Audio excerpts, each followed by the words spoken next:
Akala mo cute lang ang pusa, pero sa likod ng pagiging tahimik nila, may mga kakayahan silang halos parang ibang level ng engineering ng kalikasan.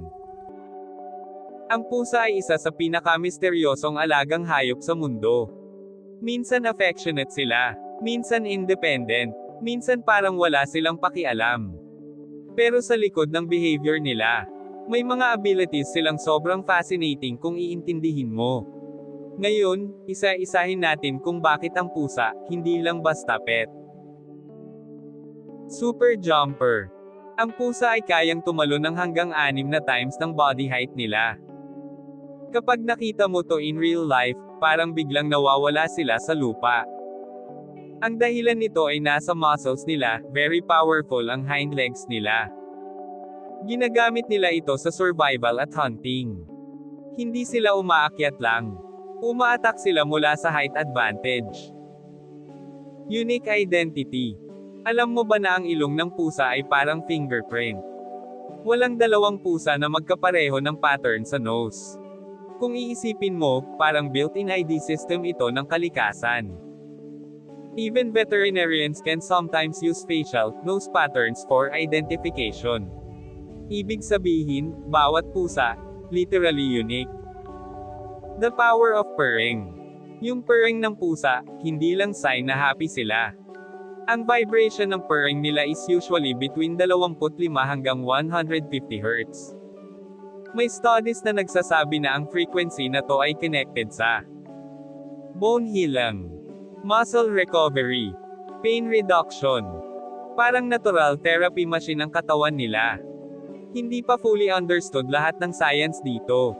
Pero malinaw na hindi lang ito, cute sound. Ultra hearing.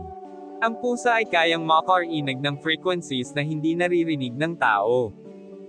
Mas sensitive ang ears nila kaysa sa dogs in some ranges.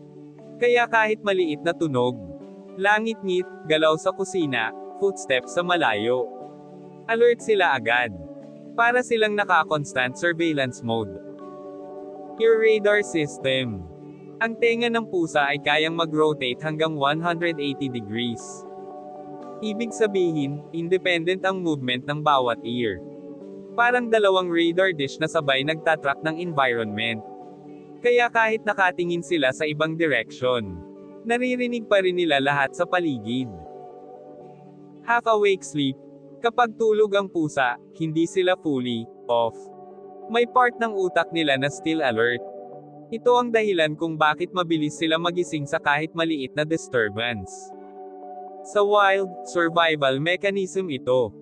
Kasi ang pusa, predator sila, pero pwede rin silang maging prey. Body language system. Ang pusa hindi nagsasalita, pero ang katawan nila ang language.